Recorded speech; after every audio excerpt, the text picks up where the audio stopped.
2022년 5월 18일 수요 예배를 드리겠습니다.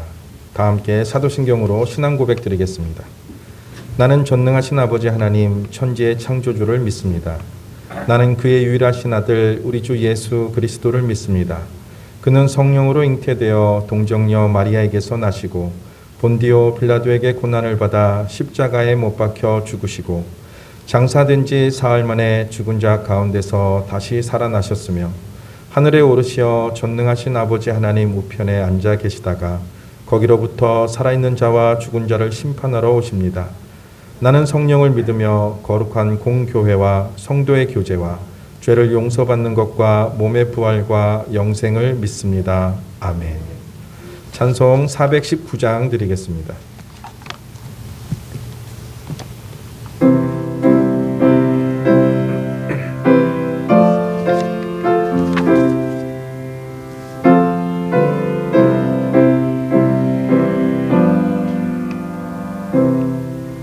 주 날개 밑 내가 편안히 쉬네.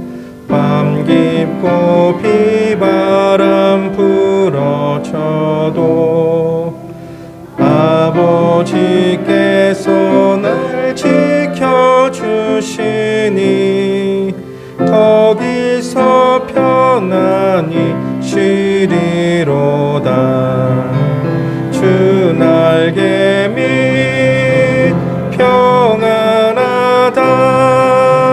그 사랑 끈을 잡니뇨. 주 날개 밑에 쉬는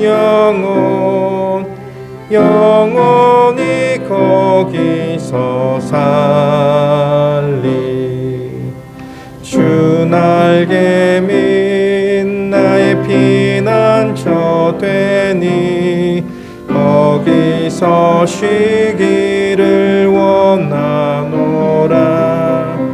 세상이 나를 위로치 못하나 거기서 평화를 누리리라. 날개 밑 평안하다. 그 사랑 끈을 잡니뇨. 주 날개 밑 내 쉬는 영원히 거기서 살리. 주 날개 밑 참된 기쁨이 있네. 고달픈 세상길 가는 동안 나 거기 숨어 돌보심을 받고 영원한 안식을 얻으리라. 주 날개 밑 평안하다. 그 사랑 끈을 잡니뇨. 주 날개 밑 내 쉬는 영원히 거기서 살리. 이 시간 장정호 권사님께서 기도 인도해 주시겠습니다.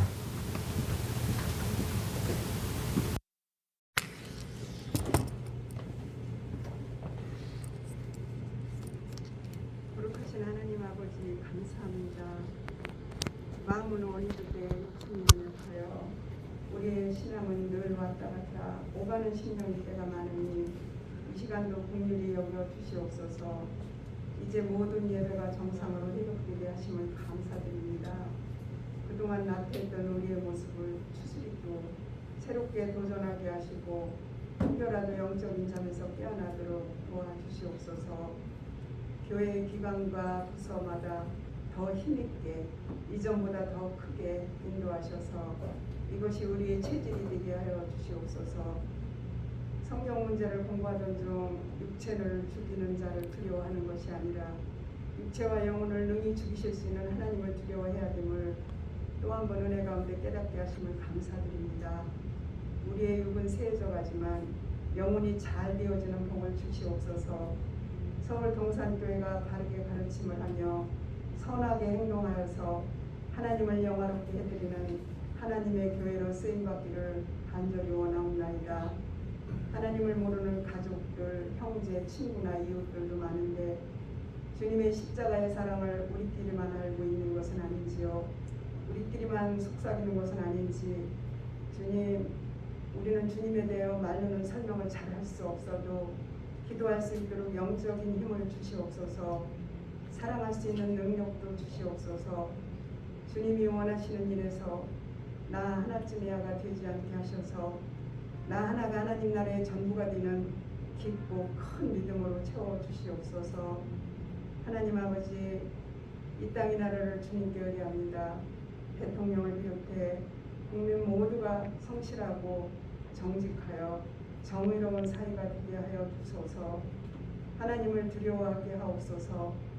지금 이만큼 풍요롭게 살 수 있도록 베푸신 하나님의 은혜를 당연한 것으로 여기지 않도록 겸손한 심정을 가지게 하시옵소서. 하나님이 지키시는 안전한 나라가 되기를 간절히 원하옵나이다. 우리의 자손들이 잘 살 수 있는 복음의 나라 되게 하시옵소서. 이제 말씀 전하실 목사님을 주님께서 꼭 붙드시고 힘 주시옵소서. 영육의 강건함 주시옵소서. 예수님의 이름으로 기도합니다. 아멘.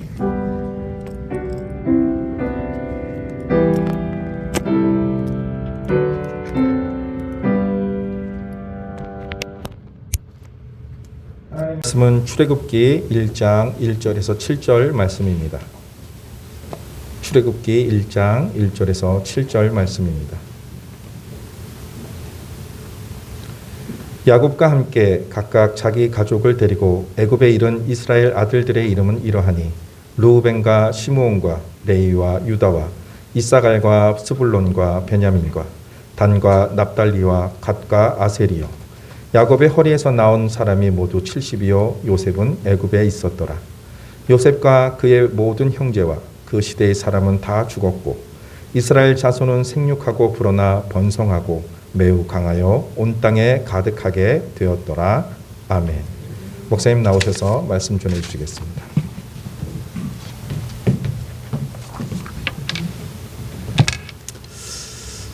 예, 창세기 강의를 마치고 이제 출애굽기 강의를 오늘부터 또 하게 되는데, 하나님께서 천지를 창조하셨는데 하나님께서 당신께서 창조하신 그 창조물 중에 가장 소중한 것이 무엇이라고 생각하십니까? 우리는 답을 다 알고 있는데 하나님께서 가장 아끼시는 바로 피조물은 사람입니다.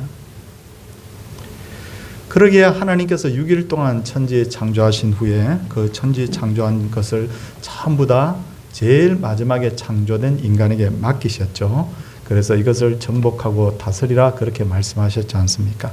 그리고 하나님은 사람 중에서도 특별히 당신께서 택하신 백성들을 더욱 사랑하시는데, 그래서 성경을 보면 성경에서 가장 중요한 순간마다 족보가 나오거나 혹은 이름이 등장하는 것을 알 수가 있습니다.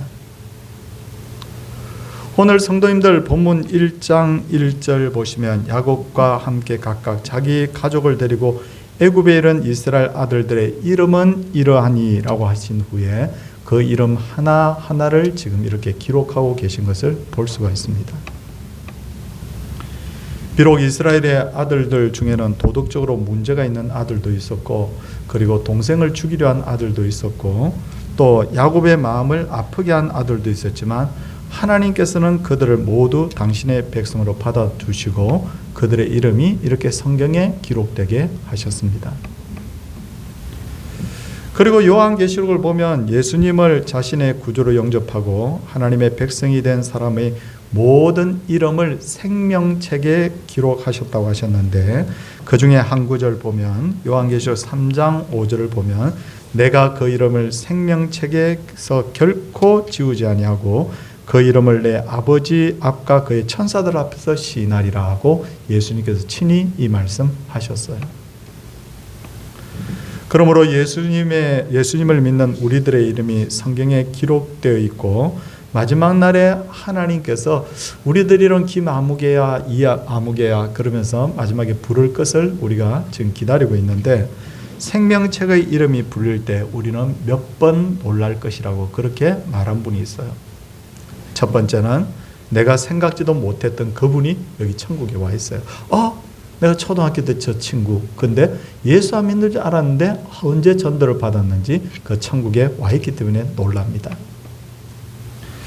그리고 둘째는 당연히 생명책에 이름이 기록되어 있을 것이라고 생각했는데 참 그분 신앙 좋았던 것 같은데 근데 보니까 생명책에 이름이 없어요. 그래서 다시 한번 놀라게 되고 세 번째는 나의 이름이 불리는 그 순간에 나 같은 죄인의 이름이 불리는 그 순간에 우리가 깜짝 놀라게 될 것이라는 거죠.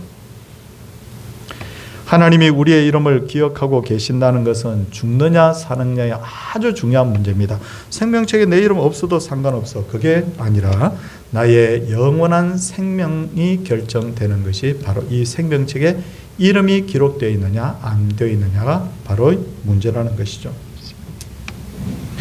그리고 본문 5절을 보시면 야곱의 허리에서 나온 사람이 모두 70이요 요셉은 애굽에 있었더라라고 하면서 애굽에 내려간 이스라엘 사람들의 이름을 숫자를 정확하게 기록하고 있습니다. 하나님이 세고 계신다는 거죠. 그런데 7절을 보면 어떤 일이 벌어집니까? 다 함께 우리 7절 한번 보십시오. 7절을 보시면 이스라엘 자손은 생육하고 불어나 번성하고 매우 강하여 온 땅에 가득하게 되었더라라고 했습니다. 70명의 이스라엘 백성들이 400년도 채 되지 않아서 이렇게 상상도 할 수 없을 정도로 숫자가 지금 불어난 거예요.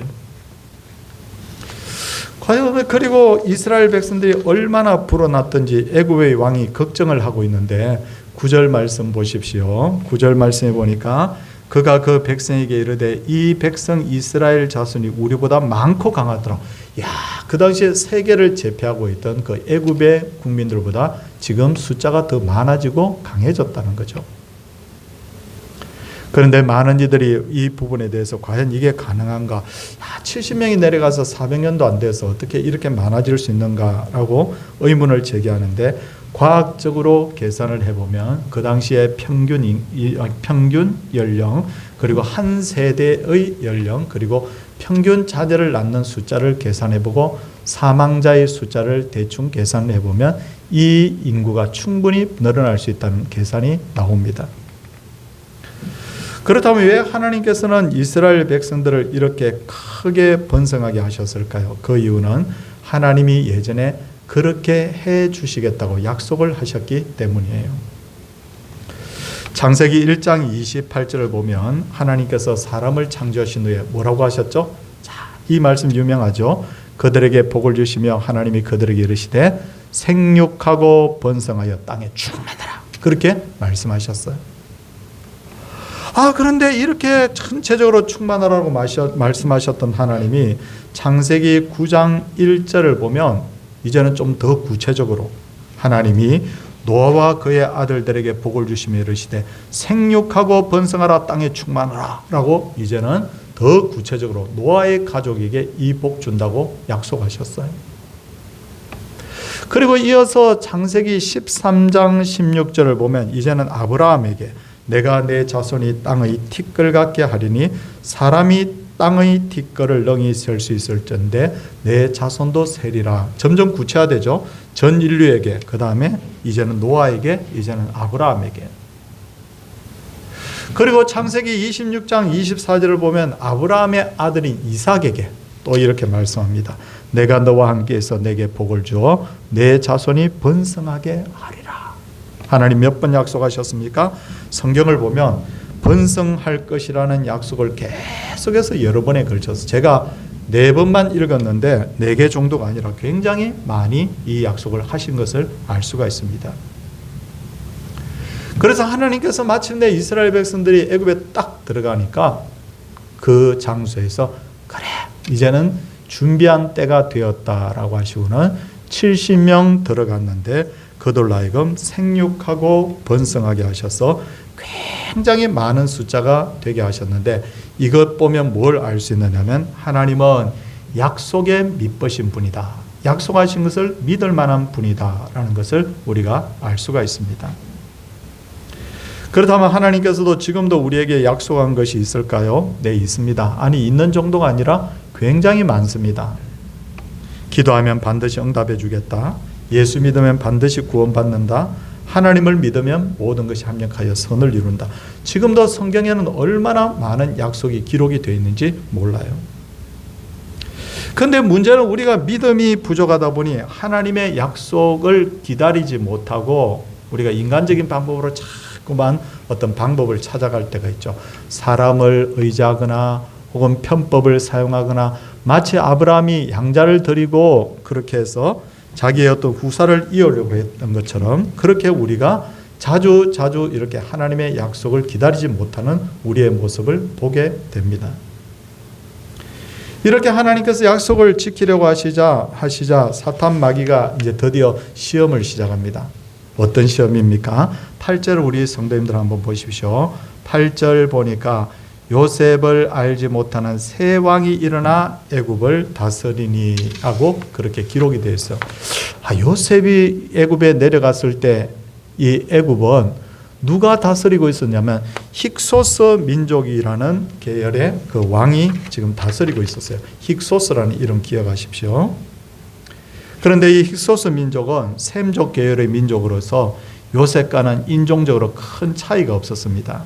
왜냐하면 요셉도 셈 계열이었잖아요. 결국 그러다 보니 요셉을 애굽의 총리로 세우는 일에도 큰 반감이 없었던 것으로 보입니다.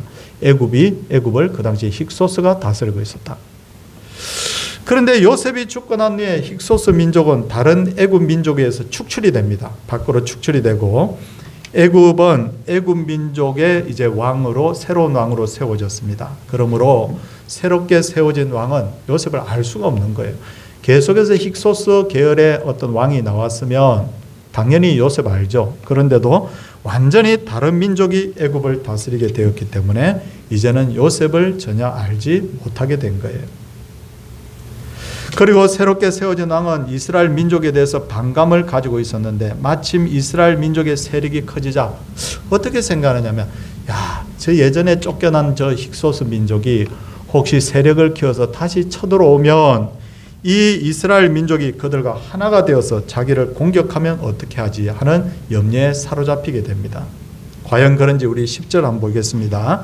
10절 보니까 애굽의 새로운 왕이 뭐라고 하는지 보십시오. 자, 우리가 그들에게 대하여 지혜롭게 하자. 두렵건대 그들이 더 많게 되면 전쟁이 일어날 때 우리 대적과 합하여 우리와 싸우고 이 땅에서 나갈까 하노라. 진짜 그렇게 말하지 않습니까? 인간적으로 보면 애굽 왕의 마음이 충분히 이해가 가지 않습니까? 그런데 영적으로 보면 애굽의 새로운 왕은 결국 사탄 마귀의 도구로 쓰임을 받고 있는 것을 알 수가 있어요. 사탄 마귀의 할순이로 쓰임받은 애굽 왕이 적극적으로 한 일이 뭡니까? 하나님이 생육하고 번성하게 하신 이 민족을 생육하고 번성하지 못하도록 하는 거예요. 그렇죠? 왜냐하면 이는 단순히 정치적 군사적인 문제가 아니라 생육하고 번성하겠다는 하나님의 계획을 정면으로 지금 방해하고 있는 거예요. 이게 사탄의 전략 전술입니다.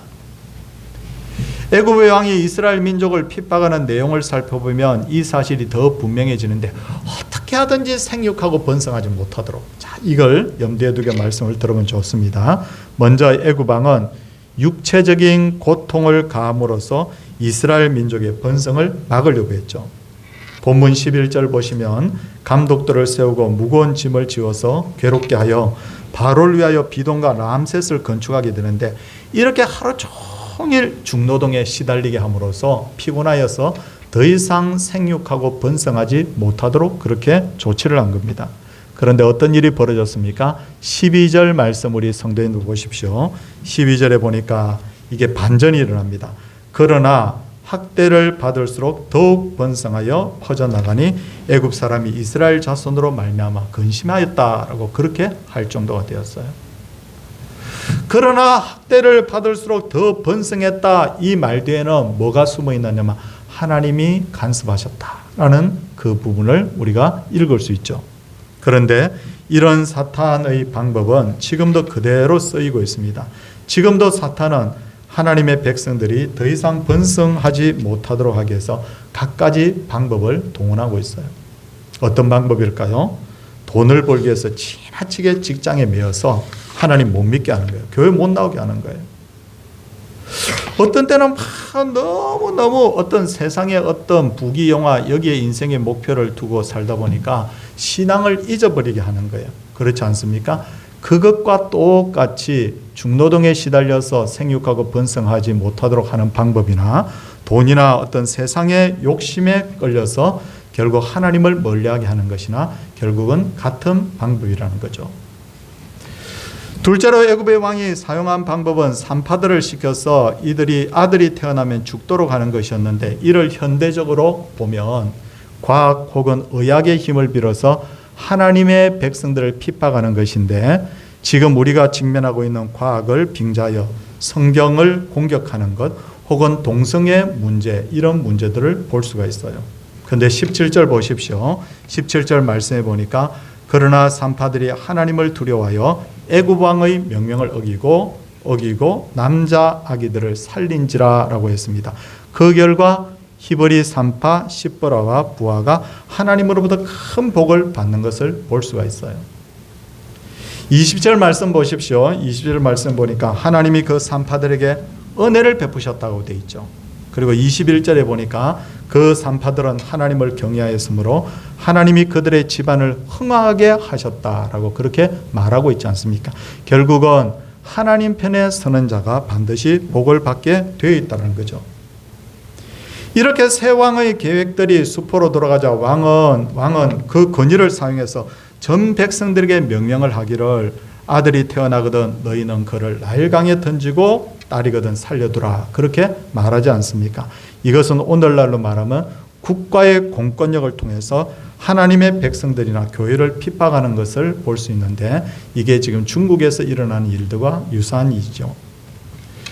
그런데 놀랍게도 하나님께서는 이 일을 통해서 이스라엘 민족의 미래를 착실하게 준비하시는데, 그것이 뭐냐? 결국은 나일강에 바로 버림받았지만 거기서 바로 역사가 시작되는 바로 모세의 탄생, 그건 하나님이 준비하신 거예요. 저는 이 장면들을 보면서 합력하여 선을 이룬다는 것이 무슨 의미인지 조금 더 저는 우리가 함께 깨닫기를 원합니다. 일단 합력하여 선을 이룬다는 것은 긍정적 상황들이 뭉쳐져서 선을 이룬다, 그런 뜻보다도 부정적 상황을 전제로 해서 하신 말씀 아닐까요? 그렇죠. 사실 신앙생활을 하다 보면 합력하여 선을 이루는 일들을 우리가 상당히 많이 경험하게 되는 것을 알 수가 있어요. 어려움을 당해서 이제 난 끝이야 이렇게 생각했는데 이게 반전이 되어서 더 잘 되는 거예요. 어떤 분들은 이제는 나는 더 이상 빠져나갈 수 없다고 생각했는데 그것이 오히려 복이 되는 경우들이 있어요. 이게 뭡니까? 애굽의 왕이 오히려 이 사내 아이들을 죽이려고 했는데 그것이 오히려 모세라는 이스라엘의 민족의 영웅을 탄생시킨 것처럼 하나님이 나는 진짜 안 돼. 이제는 끝이야. 이제는 헤어날 구멍이 없어. 이제는 아무도 나 도와줄 사람이 없어. 그런데 하나님께서 어느 날 보니까 합력하여 선을 이루는 일들 우리가 얼마나 많이 보게 되는지 모릅니다. 요즘 성도님들 혹시 고민이나 걱정거리들이 있습니까? 당연히 묵기전에 있겠죠.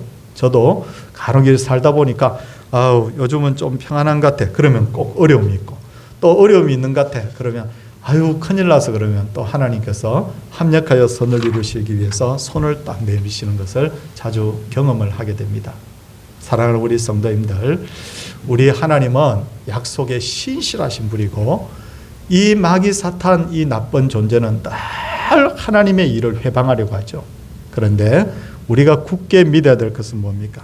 아무리 악한 사탄 마귀가 막 이렇게 저렇게 우리를 혼란스럽게 하고 흔들어도 하나님께서 이기게 하신다는 거죠. 그렇지 않습니까? 오늘도 합력하여 선을 이루시는 하나님을 이 말씀 속에서 만나는 그런 은혜가 있기를 주님의 이름으로 소원을 드립니다.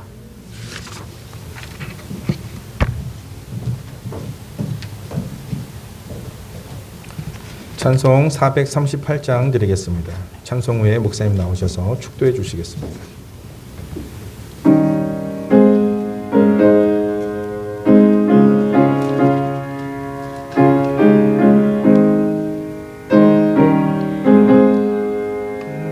영혼이 은총 입어 중한 죄짐 벗고 보니 슬픔 많은 이 세상도 천국으로 화하도다. 할렐루야 찬양하세. 내 모든 죄 사함받고 주 예수와 동행하니 그 어디나 하늘나라.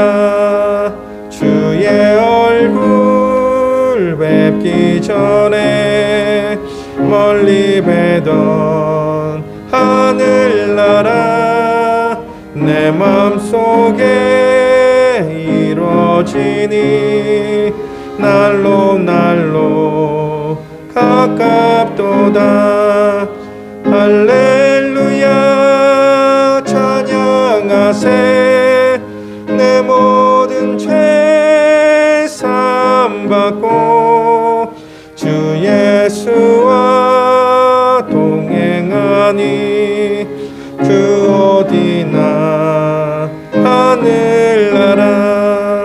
높은 산이 거친 들이 조막이나 궁궐이나 내 주 예수 모신 곳이 그 어디나 하늘나라.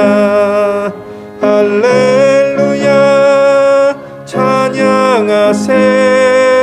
내 모든 죄 사함받고 주 예수와 동행하니 그 어디나 하늘나라.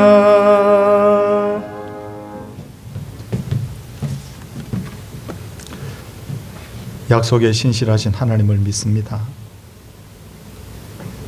창세 때부터 약속하신 것을 사탄이 그렇게 회방을 하는데도 기어코 이루신 하나님. 이스라엘 민족이 70명이 애굽으로 내려갔으나 400년이 되지 않아서 애굽을 위협할 정도로 엄청난 숫자로 불어나게 하신 것은 하나님이 약속을 지키셨기 때문인 줄 믿습니다. 우리를 향한 여러 가지 약속도 하나님이 지키실 줄을 주여 믿습니다. 예수 믿으면 구원받는다는 이 약속, 기도하면 들으신다는 이 약속 반드시 지키실 줄 믿습니다. 그리고 합력하여 선을 이룬다는 이 약속도 주님 지키실 줄을 주여 믿사오니 어떤 고난, 어떤 어려움이 있더라도 그 우리의 믿음이 커져서 하나님의 신실하심을 우리가 새롭게 바라볼 수 있도록 우리를 굳세게 세워 주옵소서. 주 예수 그리스도의 은혜와 하나님의 놀라우신 사랑과 성령의 감화 교통하심의 역사가 하나님의 백성들 위해 이제로부터 영원토록 함께 있을지어다. 아멘.